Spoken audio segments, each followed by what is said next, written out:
in this crucial moment for as long as it takes. Vladimir, you have our support. You must have felt that in the room. Our full support for as long as it takes. Thank you very much, Keir. Thank you for your support. Thanks to France and to Emmanuel for organizing this meeting and leadership of France and UK of this coalition of allies.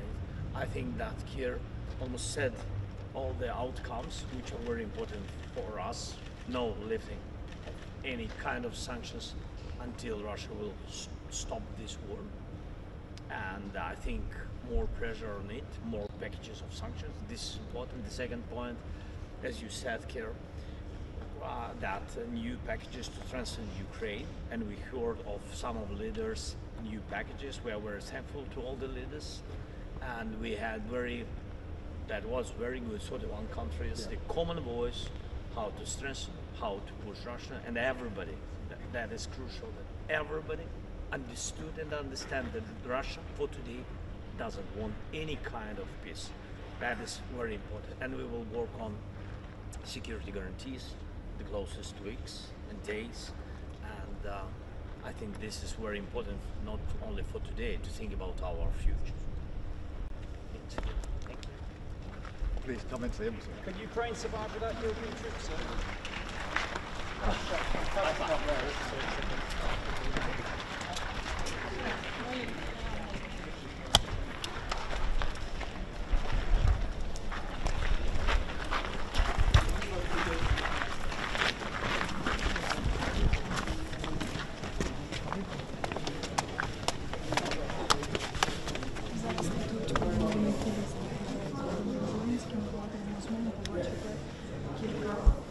Кілька секунд початку.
We've just had a very constructive meeting of the Coalition of the Willing, bigger than we've had before, 30 countries, plus of course NATO and the EU, and absolutely determined to see peace through strength. There was absolute clarity that Russia is trying to delay, is playing games, and we have to be absolutely clear about that. And that has meant three outcomes. Firstly, more support for Ukraine to make sure Ukraine is in the strongest possible position, both now and in further negotiations.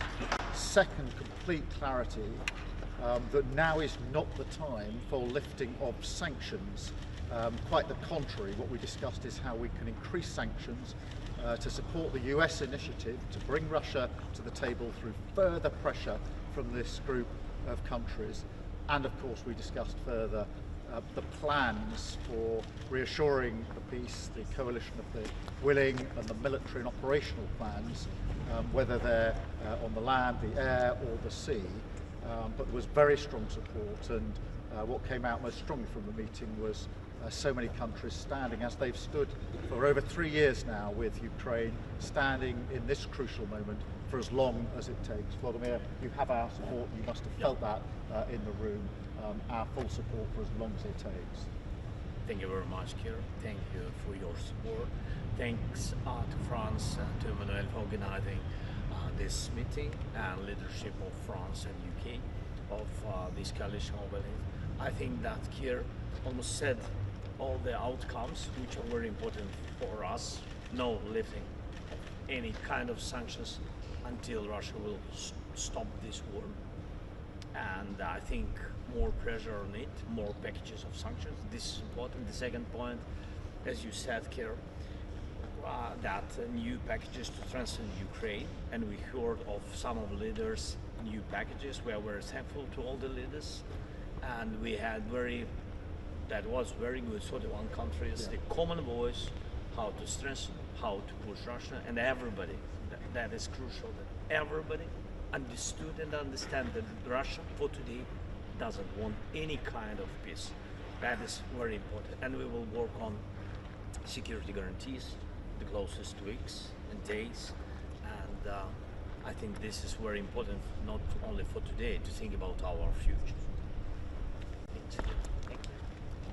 Please come into the embassy. Could Ukraine survive without European troops, sir?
Good afternoon. Let me start by thanking President Macron for bringing us together today.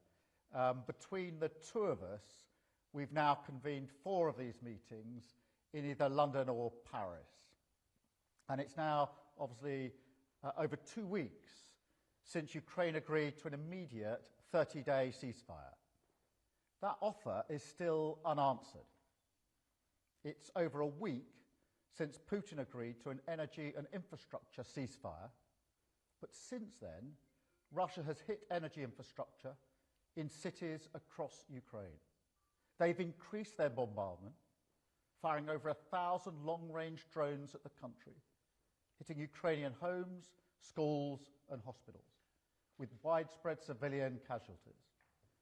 One drone killed a mother, a father and their daughter, an innocent family. Then this week we saw the agreement on a ceasefire in the Black Sea. I welcomed this as a vital first step forward, but within a few minutes of the announcement, Russia set out new conditions and delays. Now, President Trump has rightly called them out for dragging their feet. And we agreed here in Paris today that it's clear the Russians are filibustering. They are playing games and they're playing for time. It is a classic from the Putin playbook. But we can't let them drag this out while they continue prosecuting their illegal invasion. Instead, we should be setting a framework and a deadline of delivering real progress. And then we should hold them to that deadline. So here in Paris, we've agreed that we must go further now to support the peace process, support Ukraine, and increase the pressure on Russia to get serious. That means first stepping up the military pressure, so the Defence Secretary will chair the next Ukraine Defence Contact Group on the 11th of April to marshal more military aid and keep Ukraine in the fight. Because peace comes through strength. That was one of the main messages reasserted today and emphasised today all around the table and the meeting. Second, it means increasing the economic pressure on Russia, accelerating new, tougher sanctions, bearing down on Russia's energy revenues, and working together to make this pressure count. We also discussed how we can support the implementation of a full or partial ceasefire when it is in place, and how we can build on efforts towards negotiations on a just and lasting peace. That remains our shared goal, and it's what the Coalition of the Willing is designed to support. The political will from partners here today was clear. And this week in London, we hosted over 200 military planners from 30 countries, coming forward with contributions on everything from logistics and command and control to deployments on land, on air and on sea. That work continues at pace. We will be ready to operationalise a peace deal whenever its precise shape turns out to be. And we will work together to ensure Ukraine's security so it can defend and deter against future attacks. This is Europe mobilising together behind the peace process on a scale that we haven't seen for decades. Backed by partners from around the world, we are determined to deliver a just and lasting peace, because we know that it is vital for Ukraine and Europe as a whole. And I am clear that it's also vital for Britain. Thank you. I will now take some questions. I've got a list here. I think we're starting with Adam from Sky. Adam. Thank you, Prime Minister. Adam Parsons from Sky News. You talked there about political unity. Senior figures in the American administration have described European leaders, presumably including yourself, as pathetic freeloaders. How can you possibly rely on the Trump administration to craft a ceasefire that works for Europe and for Ukraine? And if they do create that, if there is a ceasefire, how will you enforce it and monitor it? And will you commit now to putting British troops on the ground in Ukraine to keep that country safe? Well, let me begin answering that by describing the mood in the room today in the meeting, because we had 30 countries represented, obviously NATO and the EU as well, and there was a broad consensus that this group of nations is now stronger and broader than it's ever been. And so there was clearly a mood of that strength, a word that was used throughout the meeting. In terms of the military operational planning, that sits alongside the political momentum. So today in these meetings that Emmanuel Macron and I are hosting, that's the political momentum. Alongside that is the planning that's going on. It went on intensely in London this week, 3 extra days concluding today. And the Chiefs of Defence will now, as a result of today, the UK and the French and the German Chiefs of Defence will meet in Ukraine with their counterparts to take forward, as it were, with Ukraine, how those plans or options are going to be implemented. Obviously, we don't know yet whether there'll be a deal, what exactly the deal will be like, and therefore, politically, what we're requiring is options that are credible, that can be operationalised. But the Chiefs of Defence will now go and have that discussion, not least because the military and operational coalition, if you like, is designed to build on the Ukrainian capability, not sort of an alternative to it. So that's where we're at. As I've always said, this will require the engagement and support of the United States. That's a discussion we've had with the US, with the President, on many occasions. But I would describe the mood as a group of countries coming together, more resolute today and stronger and broader than they've been in the weeks that this has been developing as a group. Thank you very much. Harry, ITV. Thank you very much. Harry Horton, ITV News. It's almost been a month since the first meeting of this coalition of the willing. And as you say, the fighting in Ukraine continues. It still seems as though the UK and France are the only countries publicly committing to put troops on the ground in Ukraine. And the US has still not committed to this security guarantee. What evidence have you got of any real progress that this coalition of the willing is making? And just if I may, you talked about setting a deadline. For what? And what happens if that deadline isn't met? Well, let me take both parts of that. Firstly, on the progress. Clearly there has been progress in terms of the numbers and the intent of the group and that sense of it being now a stronger and broader group brought together. And Emmanuel and I have now hosted, as I say, 4 meetings to bring this group together. And the mood today was very much a clear and resolute mood about the strength that comes from working together in this collective way. And of course, this is not a EU grouping. It's a broader grouping than that is now operating in this way.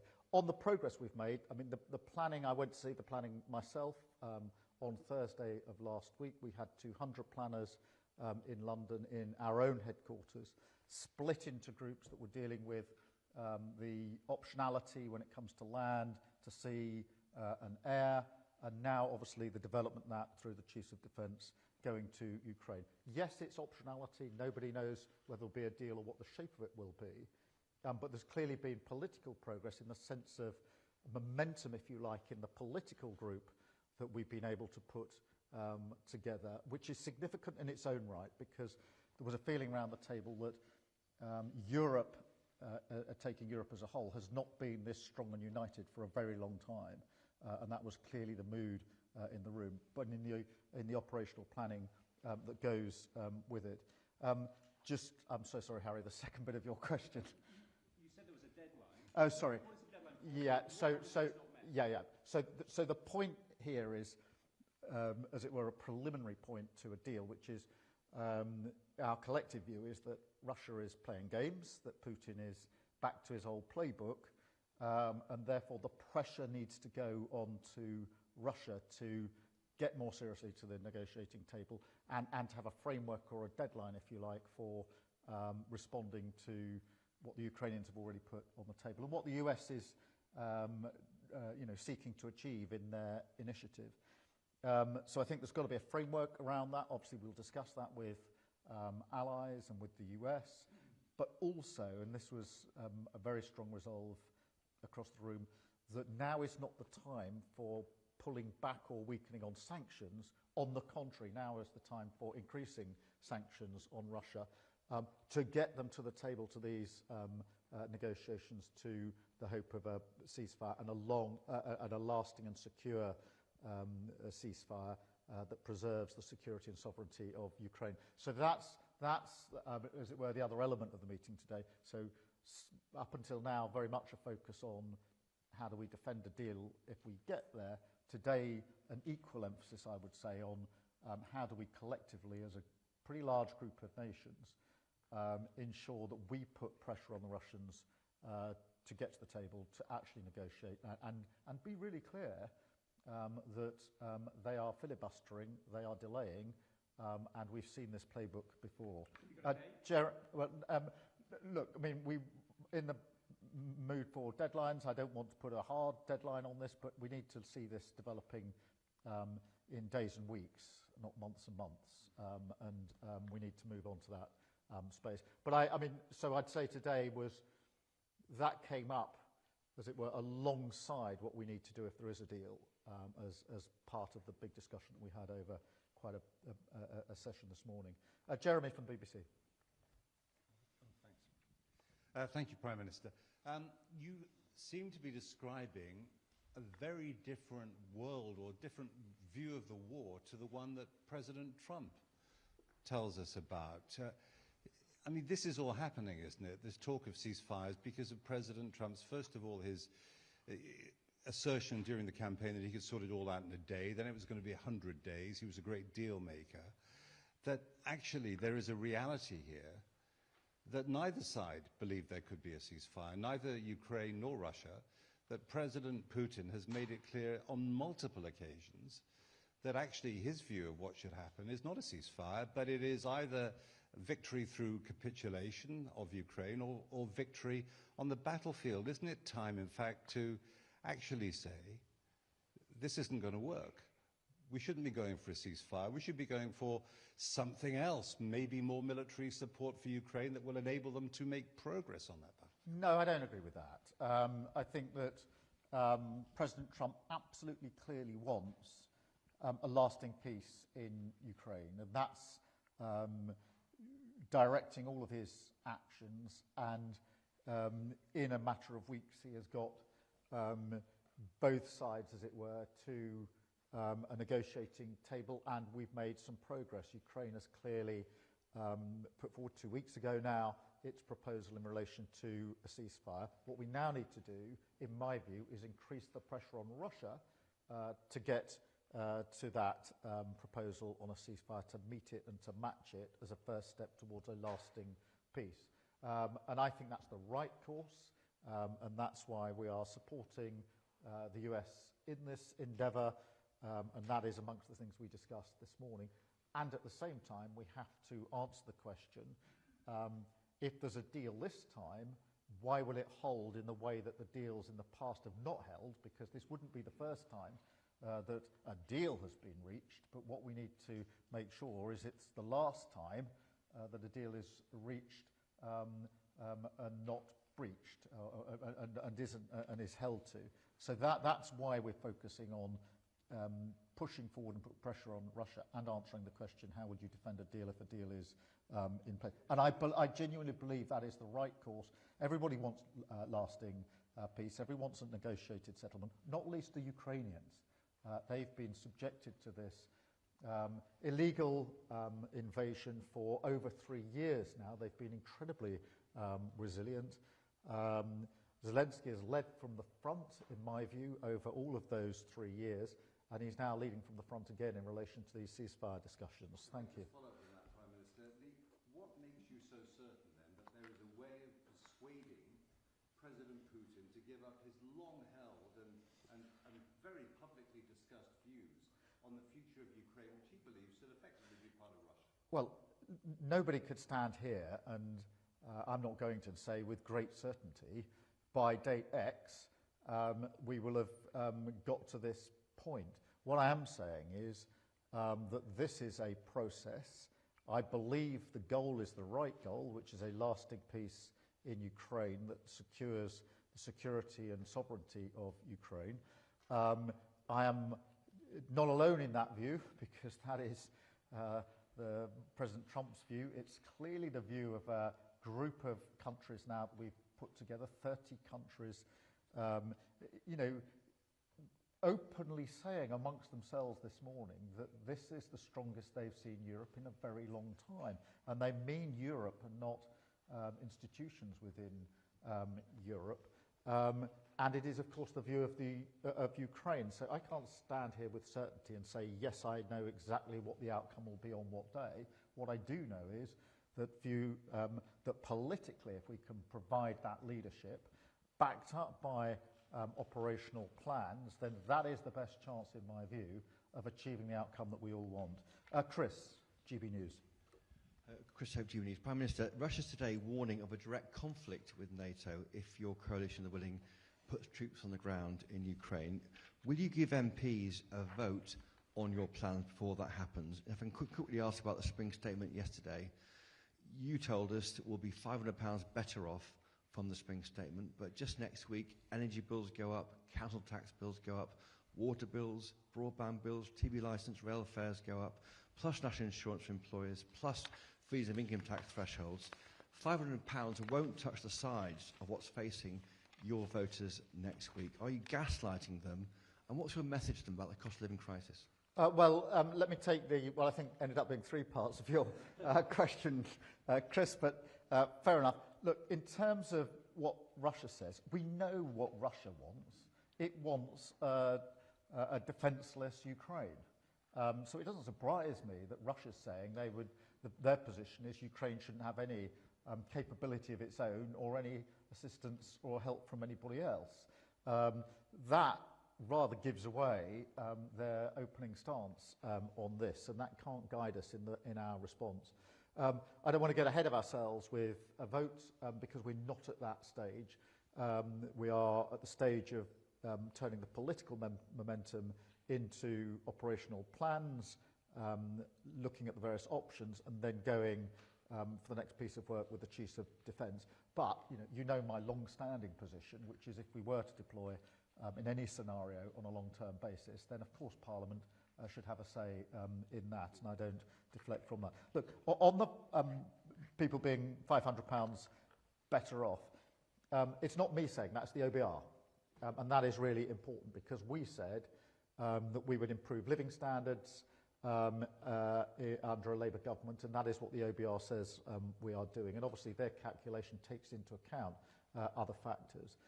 That is materially different to the last 14 years. If there's one thing above all else that singles out the last 14 years under the Tory government, it's that it was the biggest downgrading and reduction in living standards in generations. So that is really important. And of course, alongside that, interest rates are coming down. If people are on mortgages, that makes a material difference. Wages are up higher than prices. So in terms of what people feel in their pockets, that's a really important measure. And of course, for those on the lowest income, that's 3 million people, they will have that hike in the minimum wage. So what we're doing is, in answer to your question, securing our economy, taking the decisions that are necessary, seeing that impacted in the OBR's assessment that people will be £500 better off, so living standards will go up, very important. But at the same time, because of the investment we made in the NHS and others, we've seen 2 million additional appointments in the NHS. We said we would do that in the first year of a Labour government. We've done it in 7 months. For 5 months, waiting lists have come down, even during the winter. So I think we can be clear that the decisions we made in the budget were the right decisions. They were tough, but they were right, and you can see now some of the effects of them. Thank you very much, Chris. I've got Ulysses, I think, next. Bonjour, Monsieur le Premier ministre. Bonjour. French television BFM TV. Emmanuel Macron just said that you are going to co-pilot the military support for Ukraine, and you announced that there will be a mission in Ukraine with the British and French Minister, maybe of Defense. So are you the co-pilots with Emmanuel Macron of what's being done to reassure Ukraine of the support of the European nation? And also, Emmanuel Macron this morning again explained how he sees this force of reassurance, this European force. So how would you describe this force? What is it going to do if it happens? Macron spoke about sending troops around big cities and around military bases, strategic bases. How many military do you see joining this force, and how many countries would participate? Thank you. Well, this morning the group of countries asked Emmanuel and me to sort of lead the coordination of the efforts that we have touched on this morning. Now, that is obviously something we do in conjunction with and in liaising with all of our partners at every level. But it's really just to take that effort forward and then to take it into the next stages, the Chief of Defence meeting that will be happening in Ukraine, and to ensure that we keep the momentum going in the group that we've been able to put together. But let me just be really clear. This is a group of countries that are coming together in this way because each and every country represented, each and every leader is taking that leadership role at a crucial moment. And in a sense, I would say collectively, rather than I wouldn't focus on individuals, I wouldn't focus on Emmanuel or myself, I would say as a group, we are answering the question, which was, should and can Europe step up? To which the answer collectively is, yes we should, yes we can, and yes we are stepping up. And that's why I think the mood was of a stronger group and a broader group this morning. On the way in which the one aspect of this would work, and I say one aspect because there was a broader sense this morning that this is of course about Ukraine, but it is also about the future of security and defence in Europe more generally. And that's why the mood was very upbeat and determined. And in relation to Ukraine, I would describe this force as one. I mean, the first thing is we need to make sure the Ukrainian capability is as strong as possible. It has to be built on that. There's this idea of a porcupine strategy, which is making sure that Ukraine is in the strongest position. They've got an incredible fighting force now. They've got 3 years' experience in conflict on the front line. So building that capability, maintaining and building on it, but also putting this, I would say, I say coalition of the willing, I mean, this is a force designed to deter in order to send that message to Putin that this is a deal that is going to be defended. That's, I suppose, the best description of it. We're familiar with that, obviously, in other countries in Europe, but that is done in the recognition that we also need US involvement in that. Thank you very much. I've got Kieran from Guardian. You didn't say how many countries are willing to do and how many soldiers do you think this force would be? Oh, well, I'm so sorry. Yeah. Some figures like 30,000. Yeah, so we've had 30 countries at the planning meetings. Different countries are putting forward different capabilities in terms of where they are able to contribute, and that's why we've broken this down into different planning scenarios, land, sea and air. But many countries are coming forward. I won't go into all the plans for reasons you'll understand, but when you've got 200 planners from 30 countries who are there voluntarily, that nobody can force them to be there. They've come along to be part of this, to say what capability they're prepared to put forward, which is a good thing. And some might have said months ago we wouldn't have got that far, but we are making progress. Thank you. Sorry, Kieran. Yep. Thank you. Kieran Stacey from The Guardian. Overnight, President Trump announced his intention to impose 25% tariffs on cars and car parts coming into the US. Did he give you any notice of that? Does that make you pessimistic about the chance of signing a US-UK trade deal? And what happens if that trade deal doesn't come about and we do get hit by these tariffs? Well, look, I think the tariffs are very concerning. There's no doubt about that. And I'm really clear in my mind that the sector, the industry, does not want a trade war.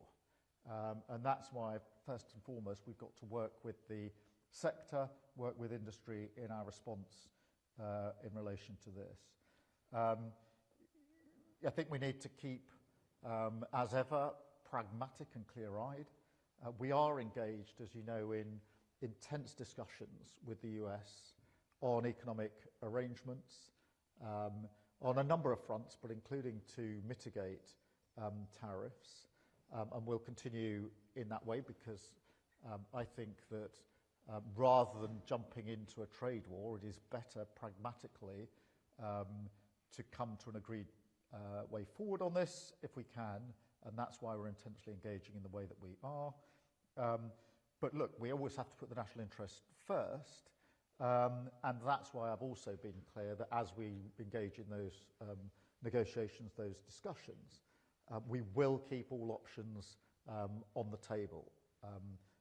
The industry doesn't want a trade war, but it's important that we keep all options on the table. But I'm working hard with others to make progress on economic arrangements, which I hope will better serve our country than a trade war, which will not, in my view. Thank you. Bruno from The Times. You said that this was about defending a deal, having a force that designed to deter. We know the Russians don't like it. We've also heard from Trump's envoy talking to the Russians who described talk of it as posturing and posing. So it doesn't sound as if the US is very likely to be there. And on the European side, despite all this unity, if you want to do a security and defence pact with the EU, you'll first have to do a deal on fishing on catch quotas for cod, herring and scallops. Surely that's just insane in this period. Well, look, firstly, to take that in stages, I don't doubt that Russia doesn't want the deal defended. Because an undefended deal is in their interest. That's what happened last time, and look what they did. So I don't pause for long on that particular point. On the US, look, we're talking to the US all the time, at almost every level, including NSA level. I speak to the president regularly, and it is really important that we continue to do so, working with the US, being clear about what we're achieving. And look, broad consensus in the US that Europe could and should step up, and actually, that is what we are doing, and that is in our interests. It's in the interests of the US, and it's in the interest of defence and security in Europe. And look, I'm going to resist your temptation to start talking about because I don't think a running commentary has helped in the past on any of these matters, and I'm clear in my own mind that whether it's in relation to the work that we're doing today on a broader defence and security, frankly, because we're talking about defence and security of Europe as a whole, or on the question of a defence and security pact with the EU and the broader reset, which of course we're working on as well, I think it's right that we do that in an orderly way. But I think it's fair to say that relations with our European partners are very much stronger now than they've been for some considerable period. And that is a good thing for the defence and security of Europe, in my view. Thank you very much. I've got David from Mail. Thank you. Sorry, just to press you on fish, can you give us some clarity about whether you'd potentially sort of be willing to continue the status quo on fishing rights beyond 2026 in return for a defence and security deal? And again, are you not disappointed that fishing rights are being sort of weaponised in this way and put on the table? Shouldn't it be taken off when talking about security and defence? And just on the spring statement, Paul Johnson has said today that there's a very good chance that your government is going to have to come back for more tax rises or spending cuts in the autumn, suggesting that pensioners and the wealthy could be targeted next. He's right, isn't he? And shouldn't pensioners in Middle England be worried? Well, let me take that in stages. Alongside what we're doing today, which is not to do with the EU reset, it's obviously a broader question, a broader a number of countries. We're making real progress. At the same time, we are looking to reset our relationship with the EU. I think there is a better, closer deal to be done on trade, on defence, on security, on issues like energy. We're working hard at that with the EU. My strong view is that the best chance of getting a reset that works for both the United Kingdom and the EU is not to engage in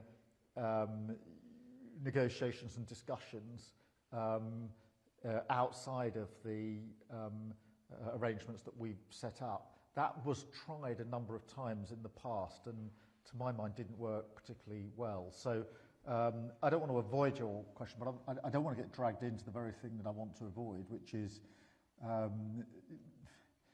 trying to have some sort of open negotiation through press conferences rather than the orderly way that I think is most likely to be to achieve the results we need, and actually to be the right thing in our national interest, because in the end that's the thing that I have to focus on as we go through this. On your question of tax, well look, the first thing is to say we haven't raised tax in the spring statement. And I think at every press conference I did before yesterday, the challenge to me was, you're going to have to raise taxes in the spring statement, aren't you? And I said, wait till the spring statement. We got the spring statement and we haven't. What we've done is built on the stability that we need and to go further and faster on security and growth in what is undoubtedly a changed world. We did have manifesto commitments in relation to tax and what taxes we wouldn't raise, and we've kept good to those promises. Obviously, I'm not going to write future budgets. Every Prime Minister and every Chancellor from every government always takes that position. But you know, if you look at the pattern, if you like, or the intent from both the budget and the spring statement, you'll see that when it's come to the decisions we've had to make, we have not taken the decision to increase tax, and I think that indicates the mindset that we bring to this. Thank you very much. I've got Philippe from Le Monde. Philippe. Hi. Given your current commitment for security of Ukraine and also the defense of Europe, what do you think of the proposal of the future German Chancellor Merz to create a kind of European defense community together with the EU member states, with the UK and with Norway? How do you react to this proposal? And second question, Merz also is asking for a discussion about the French and British nuclear umbrella. I would like to know what's your reaction about this proposal, and what could be the contribution of the British dissuasion, nuclear dissuasion. Thank you. Well, look, on I think both parts, as it were, on European defence and the measures that are being taken. Firstly, at the EU level, I welcome them. I welcome the fact that there are now proposals that the President of the Commission has put on the table, particularly in relation to funding. And we shouldn't underestimate just what a big step forward that is for the EU. And I'm pleased about that, because I do think that just as we've increased our defence spending, other European countries should do so. And by providing credible and effective funding mechanisms, I think the EU has taken a really important step forward there. We will continue to work with them on that. I think that true it is that Norway and the UK will broadly work very closely with Europe on defence and security in any event. That is not a new thing.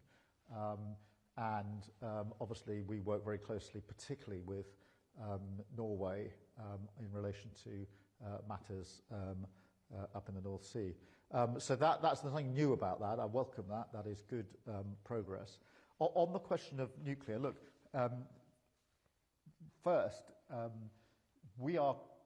our nuclear capability, our independent deterrent. I obviously went to meet one of the submarines as it was coming back in from a long tour last week, and then had the keel ceremony for the next generation, the Dreadnought. It's a very important capability, deterrence capability that we have. We do commit that to NATO. So in that sense, we are already committed in that way. On the broader question, I do think it's important to the defence of security in Europe that France and Britain in particular are working as closely as we are working at the moment. Alongside other countries. This is not just two countries that are working on this. There's this general consensus across 30 countries now, most in the EU, but not all, countries beyond that. But it is good, in my view, for the defence and security of Europe when France and Britain are working as closely as they currently are on defence and security. And in the end, that is important for Ukraine, it's important for Europe, but it's also important for the United Kingdom because history tells us that conflict and insecurity in Europe will wash up on our shores. And so it's very important in our own national interest that we work in this close way. Thank you very much. Thank you.